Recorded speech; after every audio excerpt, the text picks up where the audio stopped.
As the 2024 elections approach, we are continuing to examine efforts to promote voter integrity initiatives. And last week, the Committee on the House Administration, they heard testimony on efforts to prevent, catch this, they heard testimony on efforts to prevent non-citizens from voting and other foreign influence. That ought to be a no-brainer, shouldn't it? It's amazing that we're even having these type of battles at the congressional level. But as more blue states and cities are moving to allow non-citizens to vote, the question is, can we be confident that those voters are not also going to participate in federal elections? Well, joining me now to discuss this is Hans von Spakovsky. He's the manager of the Election Law Reform Initiative at the Heritage Foundation. He also served 2 years as a member of the Federal Election Commission, which of course is the authority charged with enforcing campaign finance laws for congressional and presidential elections. Hans, welcome back to Washington Watch. Always great to have you. Jody, it's great to talk to you again. All right, so let's just jump into it here. The hearing took place last week. Give me your thoughts on what you experienced. You were right there in the thick of it. Well, it's really interesting. The Democratic witnesses, the Democratic members of the committee basically wanted to say, this isn't a problem. It just doesn't happen at all.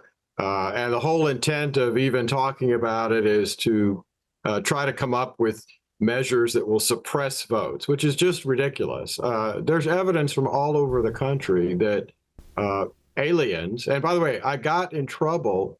I was criticized for using the word aliens as opposed to non-citizens. I'm sure you were. That's the correct legal term, okay? But look, the problem is states aren't doing very much to verify citizenship. So it's extremely easy for someone who's not a citizen to register to vote and to vote in elections. And when that is discovered, oftentimes nothing is done about it. Jody, one of the things I related was I actually was on a county election board in Virginia more than a decade ago. We discovered almost 300 aliens who were on our voter rolls. We removed them, but they'd already, about half of them had cast ballots. We sent it both to the local DA and to the U.S. Justice Department. And as you can probably imagine, neither did anything about it. Surprise, surprise. And that's part of the problem that we're dealing with here. This issue of election integrity has to be addressed, and what we're talking about here still is just unbelievable to me that we're even discussing this. One of the Democrats on the committee at the hearing that you testified in last week literally made the statement that the coup starts here. I mean, the claim was that Republicans were really in an effort to try to undermine the confidence in our elections, but just the opposite is what's really taking place. Do you agree? Yeah, no, I do agree, because what we're trying to do is put in place the different kinds of statutes and provisions that will allow us to make sure only citizens are registering and voting. And look, that protects all eligible Americans. You know, it doesn't matter whether they're black or white, Asian or Hispanic. It doesn't matter which political party they support. Every time an alien illegally votes, that alien is voiding, negating the vote of a citizen, no matter which political party they support. Democrats just don't seem to want to, or to understand that, or to basically ignore it. Yeah, well, there, as we all know, in Washington, there is a political motivation for every position, and I'm sure that's the case here. Is it possible to gauge the extent of non-citizen voting? Do we have any idea?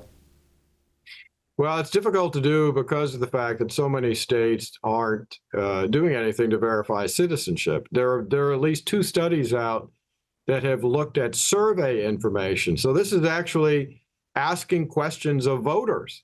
And in those different surveys, voters have admitted that I'm not a U.S. citizen, but I voted in the election. There's at least one study from more than a decade ago, again, based on survey information from voters, that estimated that in the 2008 election, 6.4% of the aliens in the country actually voted in that election. And the latest estimate that just came out was that somewhere around 15% of the aliens who are in the country are registered to vote. Wow.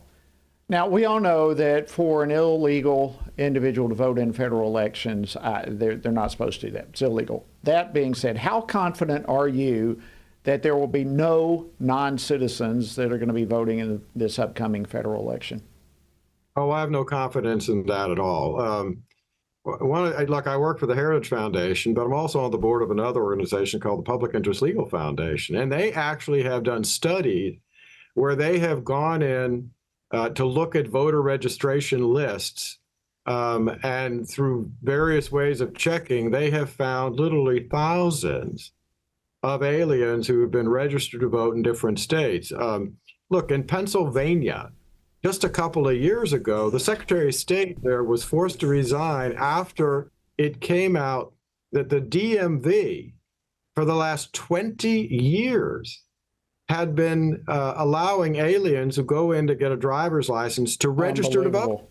And nobody was doing anything about it. And it was thousands of them.